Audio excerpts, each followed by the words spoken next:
Sa San Antonio, ang leader nila sa 4 out of 6 sa stats category ay si Victor Wembanyama. 18 points, 10 rebounds, 1.4 steals at 3 blocks per game.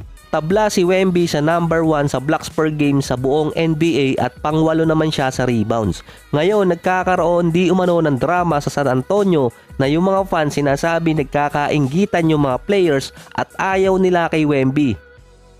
Dahil yon sa hindi pinapasahan si Wemby ng kanyang mga kakampi kahit pa nasa prime position siya. Ito yung mataas ang rate na i-score siya base sa stats. May mga pattern doon na open na si Wemby pero ini-ignore siya ng kanyang mga teammate na meron ditong isang clip na ready na si Wemby sa alley-oop pero ipinasa pa sa labas ng kanyang teammate.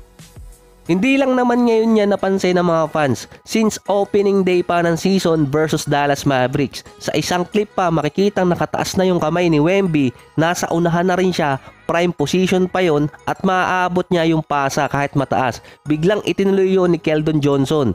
Good play pa rin naman yon sa kanya kahit tatlo yung nakabantay plus andun pa si Wemby na nakaharang. Sinabi din ng mga commentator sa Bulls vs San Antonio game paano nila namintes na hindi nakita si Wembanyama sa unahan, 7'4 ang height nun. Hindi rin sila makapaniwalang ini-ignore ng mga ka-teammate itong si Wemby. May isang play pa nun na si Jeremy Sohan hindi naipasa kay Wemby at lumapit siya dito para sabihin.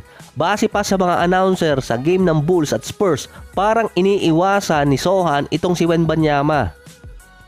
Ang point guard position ng San Antonio experimental. Si Jeremy Sohan ang nilagay doon ni Coach Craig para makatapat siya sa ibang malalaking point guard dito sa West. Hindi maganda ang kinalabasan noon mula October at tinapos na rin by December. Dahil sa point guard position ngayon, hindi lang naman basta kailangan meron kang ball handling at passing. Kasama doon ang shooting at makabreak ng defense. Base pa kay Shams Charania, hindi komportable na maging dominant ball handler si Sohan, acceptable na hindi mapasahan si Wemby na wala naman siyang mentality bilang point guard. Pilit din yung mga tira nitong si Sohan kung ikukumpara mo kay Devin Booker na primary point guard ngayon ng Suns. May shooting yon sa 3-point area pati na rin sa mid-range kaya makakascore pa rin siya. Ang pinalit kay Sohan bilang primary ball handler ay si Malaki Branham at si Devin Vassell kahit pa meron silang legit point guard sa rotation na si Trey Jones. Si Victor Wembanyama kinukumpare kay LeBron dahil nga siya yung may mataas na hype ngayon. Dati si LeBron merong isang player sa Cleveland na nagsabing hindi namin kailangan ng rookie na yan. Meron din nagsabi nun dito kay Wemby sa San Antonio. Nung nakaraang taon bago pa dumating si Wembanyama, may isang player sa San Antonio na parang ayaw sa kanya. Ito si Devin Vassell dahil sinabi niya sa live stream, huwag pupunta sa live niya para lang tanungin si Victor Dude. Siya din yung player na sumagot tungkol dun sa mga hindi napapasahan si Wemby ng kanyang mga ka-teammate. Base sa kanya, kailangan muna nilang malaman yung strength ng bawat isa. So mahigit 20 games na yung nalalaro. Si Wemby 7'5 na kailangan nilang makita sa loob ng court. Ewan ko lang kung hindi nyo makita yan sa sobrang laki. Hinahanap kasi nila yung mismatch. Kaya kapag si Sohan ay nasa smaller guard, mismatch yun para sa kanila. Kaya dun ipapasa. Pero lahat ng player na itapat mo kay Wembanyama sa post, lahat yun mismatch. Kahit nung media day na tinanong siya dati kung sino ang panonoorin sa San Antonio, hindi niya binanggit ang pangalan ni Wembanyama.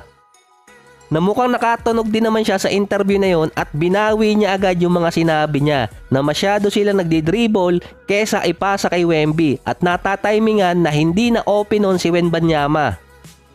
Kung meron mang ganong issue dito sa San Antonio, sigurado naman nakakatunog nun si Coach Craig. Sa tagal din naman niya sa liga. Isa pa, nilipat din niya sa center position si Wemby. Ang kulang din sa San Antonio bukod sa legit point guard, isang veteran player na tatayong mentor sa mga batang players. So bago ko ginawa ang episode na to, hindi pa nagsisimula yung game ng Dallas at San Antonio. Sa warm up kasi nun, na-injured pa si Wembanyama at hindi makakapaglaro.